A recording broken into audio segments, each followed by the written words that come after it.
إن الحمد لله نحمده ونستعينه ونستغفره ونعوذ بالله من شرور أنفسنا ومن سيئات أعمالنا من يهده الله فلا مضل له ومن يضلل فلا هادي له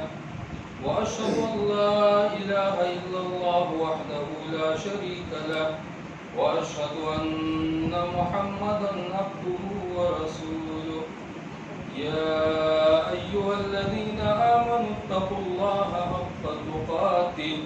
ولا تموتن إلا وأنتم مسلمون يا أيها الناس اتقوا ربكم الذي خلقكم من نفس واحدة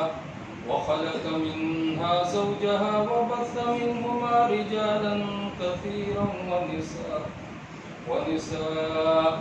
واتقوا الله الذي تساءلون به والأرحام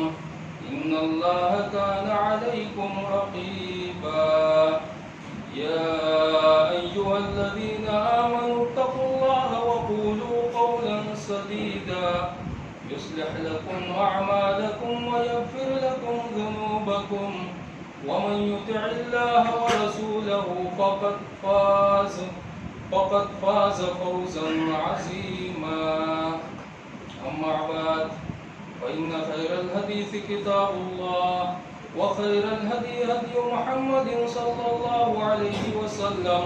وشر الأمور محدثاتها وكل محدثة بدعة وكل بدعة ضلالة وكل ضلالة في النار أعوذ بالله من الشيطان الرجيم بسم الله الرحمن الرحيم كلوا واشربوا هنيئا بما أسلفتم في الأيام الخالية وعن عبد الله بن عباس رضي الله عنه قال قال رسول الله صلى الله عليه وسلم نعمتان مغبونون فيهما كثير من الناس الصحة والفراغ رواه البخاری. معزز اور محترم حاضرین جمعہ، ایک انسان کو اللہ تعالیٰ کی جانب سے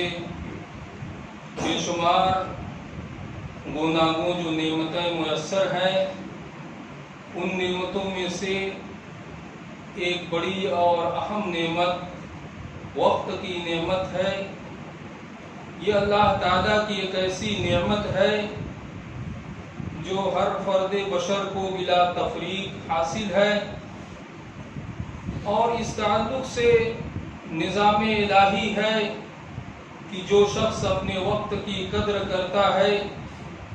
اس کا صحیح استعمال کرتا ہے،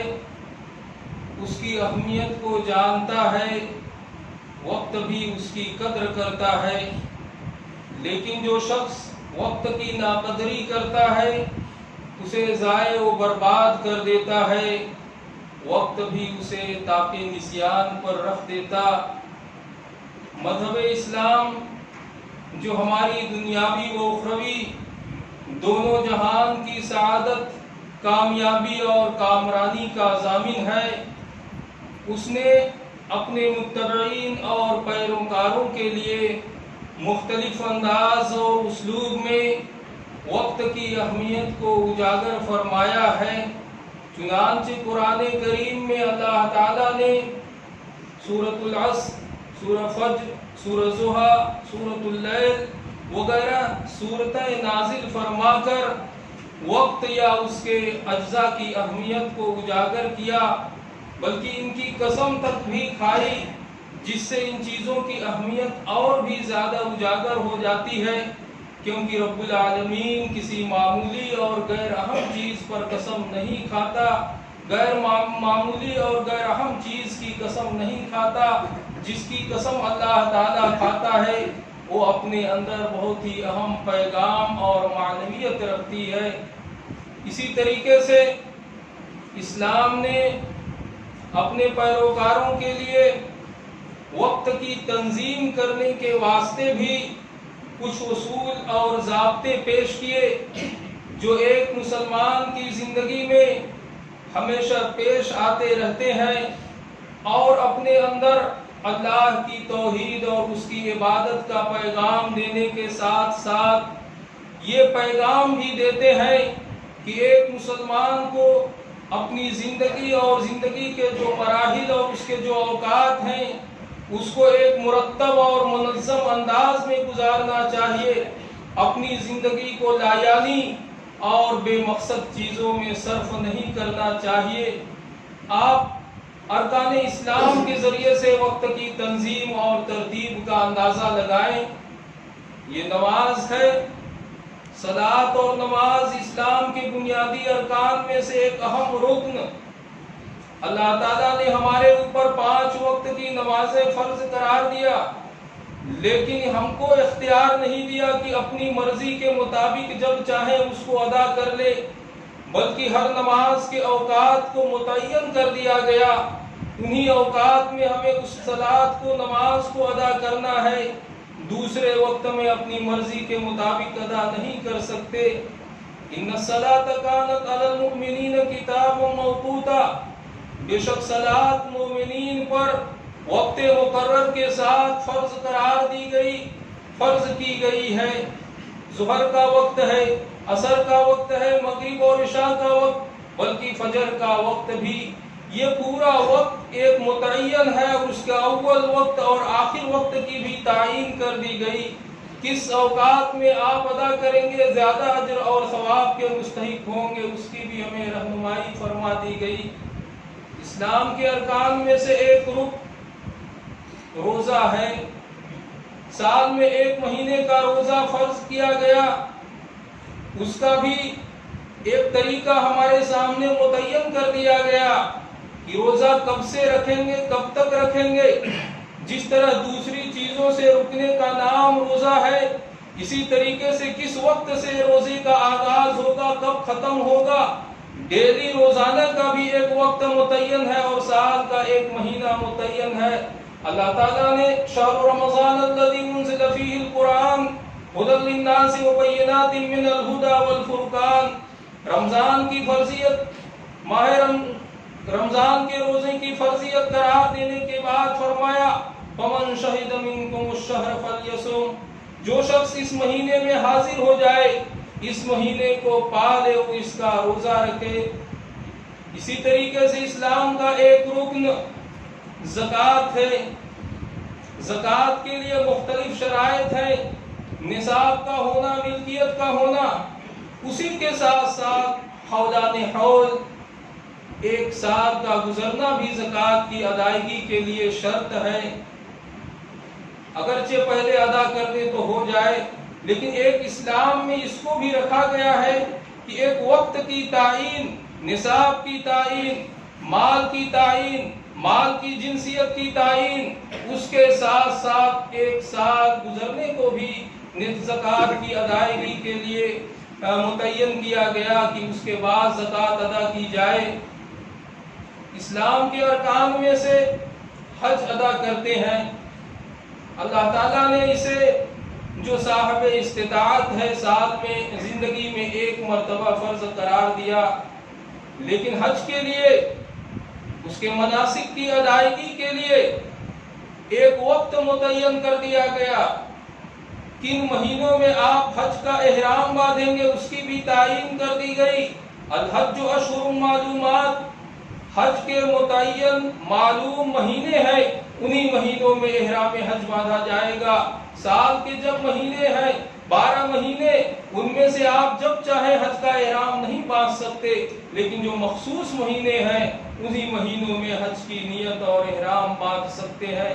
پھر اس کے بعد حج کے جو الگ الگ ارکان یا اعمال انجام دینے ہوتے ہیں، آپ کس کو کب انجام دیں گے اس کی بھی ہمارے سامنے تعین کر دی گئی۔ اس کے علاوہ بلکہ آپ غور کریں، اللہ تعالیٰ نے ایک انسان کو زندگی عطا فرمائی، چاہے وہ مختصر ہو یا لمبی ہو، اپنی زندگی ایسے گزارتا رہا، کلمہ توحید کا اقرار نہیں کیا، یہاں تک کہ نزع اور گرگرے کا عالم طاری ہو گیا، اس حالت میں وہ توحید کا اقرار کرتا ہے، لا الہ الا اللہ محمد رسول اللہ کی گواہی دیتا ہے، تو یہ اللہ کی نظر میں قبول نہیں ہوگی بلکہ رد کر دی جائے گی، کیونکہ زندگی میں جو مواقع اس کے لیے میسر تھے اس نے صحیح استعمال نہیں کیا، اسے برباد کر دیا، ضائع کر دیا۔ جس وقت اسے کلمہ توحید کا اقرار کرنا تھا اس نے اس کو فوت کر دیا۔ تو ان چیزوں کے ذریعے سے ہمیں ایک وقت کی ترتیب اور تنظیم کی تعلیم دی جاتی ہے کہ ہم اپنے وقت کی ترتیب کریں اور اس کا صحیح استعمال کریں، اسے ضائع و برباد نہ کریں۔ جب ہم وقت کا صحیح استعمال کریں گے، یا جو افراد کرتے ہیں انہیں دنیا میں بھی کامیابی ملتی ہے اور آخرت میں بھی اگر اللہ نے جو زندگی دی ہے اس کا صحیح استعمال کریں گے تو کامیابی ملے گی۔ لیکن اگر وقت کو ضائع کر دیے،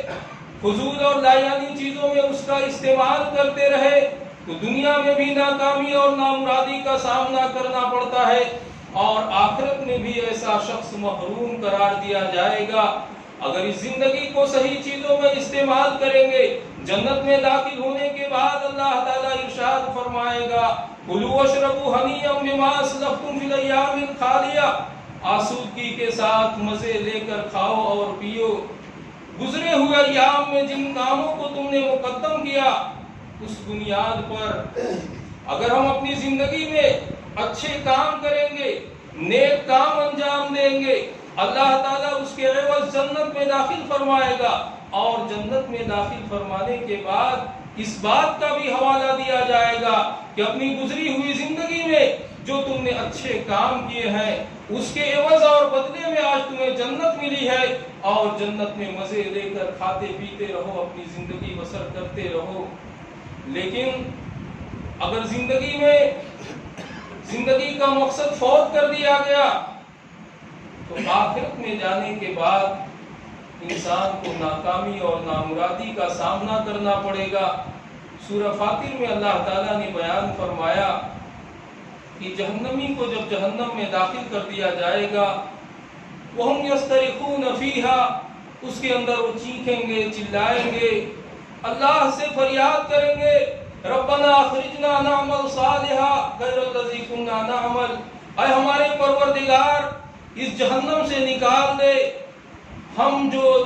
دنیا میں عمل کرتے تھے اسے چھوڑ کر نیک اور اچھے اعمال کریں گے۔ اللہ رب العالمین ان سے فرمائے گا، اولم نعمرکم ما یتذکر فیہ من تذکر وجاءکم النذیر، کیا ہم نے تمہیں اتنی عمر نہیں دیا جس میں عبرت و نصیحت حاصل کرنے والا عبرت و نصیحت حاصل کر لے، وجاءکم النذیر، اور تمہارے پاس ڈرانے والے بھی آئے۔ یعنی زندگی کی جو عمر ہے اللہ تعالیٰ اس کا حوالہ دے گا کہ دنیا میں تمہیں اتنی عمر ملی، کسی نے کہا بلوغت کی عمر تک پہنچ گیا، یا کسی نے کہا 40 سال پہنچا، یا کسی نے کہا 60 سال کی عمر کو پہنچا، لیکن اتنی عمر پانے کے بعد بھی وہ عبرت و نصیحت حاصل نہیں کر سکا، صحیح راستے پر خود کو گامزن نہیں کر سکا۔ اب جہنم میں جانے کے بعد اللہ سے نکلنے کی فریاد کی جائے گی تو اللہ تعالیٰ اس بات کا حوالہ دے گا کہ دنیا میں جو تمہیں عمر ملی تھی اس کو تم نے تو ضائع اور برباد کر دیا، اس کے اندر عبرت و نصیحت حاصل نہیں کیا، جو ڈرانے والے پیغمبر آئے تھے ان کی باتوں کو تم نے تسلیم نہیں کیا، جو مبلغین و واعظین تھے ان کی واعظ و نصیحت کو تم نے نہیں قبول کیا، اب تمہیں دوبارہ موقع نہیں دیا جائے گا۔ اس لیے ضروری ہے کہ ہم اس دنیاوی زندگی جو ہمیں میسر ہے اس کے ایک ایک اوقات کی قدر کرتے رہیں، کیونکہ وقت ایک ایسی نعمت ہے کہ اگر چلی جائے گی تو دوبارہ کبھی حاصل نہیں کر سکتے۔ دنیا کی اور نعمتیں ہیں، ہم سے فوت ہو جائے، ہم سے چھن جائے تو اس کو واپس حاصل کرنے کے امکانات ہیں، لیکن وقت ایک ایسی چیز ہے کہ اس کا ایک ایک لمحہ، ایک ایک سیکنڈ اور ایک ایک منٹ جو ہم سے گزرتا چلا جائے گا وہ کبھی بھی ہمارے پاس واپس نہیں آ سکتا۔ اس لیے نہایت ہی ضروری ہوتا ہے کہ وقت کی قدر کی جائے، اس کی اہمیت کو سمجھا جائے۔ اس تعلق سے سب سے پہلے اپنے ذہن میں یہ چیز رکھنی چاہیے کہ جو اوقات ملے ہیں، جن اوقات سے ہم گزر رہے ہیں، یہ اللہ تعالیٰ کی ایک نعمت ہے جب نعمت ہم اس کو تصور کریں گے تو نعمت جیسے دوسری نعمتوں کی قدر کرتے ہیں اس طرح ہمارے دل و دماغ میں اس نعمت کے بھی قدر کرنے کی فکر لاحق ہوگی۔ ہمارے سامنے سوال ہوتا ہے کہ ہم اپنے وقت کا استعمال کیسے کریں، اس کو کس طریقے سے صحیح استعمال کرنا چاہیے۔ تو بہت سارے امور ہیں اس کے ذریعے سے ہم اپنے وقت کا صحیح استعمال کر سکتے ہیں۔ ان میں سے ایک اہم چیز یہ ہے کہ زندگی میں ہمیشہ مقصد کو سامنے رکھنا چاہیے۔ ایک تو دنیا حاصل کرنے کے لیے مقصد آدمی متعین کرتا ہے، اس کے ساتھ ساتھ بحیثیت مسلمان ہمارا مقصد صرف دنیا نہیں، دنیا کی زندگی تو یہ آخرت کی تیاری کے لیے اللہ تعالیٰ نے میسر فرمائی ہے۔ اصل مقصد آخرت کی تیاری ہے، اس لیے زندگی اور موت جو ہمیں ملی ہوئی ہے، اس کے درمیان جو مرحلہ ہمیں ملا ہوا ہے اس کی قدر کرنی چاہیے، اس میں نیک عمل اور صالح عمل کرنا چاہیے۔ الذی خلق الموت والحیات لیبلوکم ایکم احسن عملا، اللہ تعالیٰ نے موت اور حیات کا فلسفہ یہ بیان کیا کہ جو تمہیں موت اللہ نے زندگی دیا، زندگی کے بعد موت سے دوچار ہونا ہے، اس کی حکمت یہ ہے ابتلاء اور آزمائش ہے۔ لیبلوکم ایکم احسن عملا، اللہ تمہارا امتحان لے لے، تمہاری آزمائش کرے کہ تم میں سے کون بہترین عمل کرنے والا ہے۔ اس لیے بہترین عمل میں، اچھے عمل میں اپنے اوقات کو صرف کرتے رہنا چاہیے، اس کا درست استعمال کرتے رہنا چاہیے۔ اسی طرح یہ زندگی میں بہت سارے اوقات اللہ نے ایک مسلمان کو فضل و کرم کے طور پر ایسے دیے ہیں کہ جن میں ہم وقت کم رہتے ہوئے بھی زیادہ نیکی اور ثواب کا کام کر سکتے ہیں۔ فجر کی نماز ادا کرنے کے بعد سے اشراق تک ذکر و اذکار میں مشغول ہو جانا، رمضان کی آخری راتیں، ذی الحجہ کے ابتدائی 10 دن، عرفہ کا روزہ، عاشوراء کا روزہ، اس طرح جمعہ کا دن، ایسی فضیلت والی چیزیں ہمیں میسر ہوتی ہیں کہ ان دنوں میں اللہ کی عبادت کریں، ذکر و اذکار کریں، تو جو اجر اور ثواب دیگر اوقات میں ہمیں حاصل نہیں ہوگا اس کے بالمقابل کئی گنا زیادہ اجر اور ثواب ان دنوں میں ہمیں حاصل ہو جائیں گے۔ اس لیے فضیلت والے جو اوقات ہوتے ہیں اس میں زیادہ سے زیادہ حرص اور لالچ کرنی چاہیے ہم کو کہ ہم اس میں زیادہ سے زیادہ نیک کام کرتے رہیں۔ وقت کی قدر میں ایک چیز یہ بھی ہے کہ مقصد کو متعین کرنے کے ساتھ ساتھ کتنے وقت میں ہم اپنے اس ٹارگیٹ کو اور مقصد کو حاصل کریں گے اس کی بھی تعین ہو جانی چاہیے۔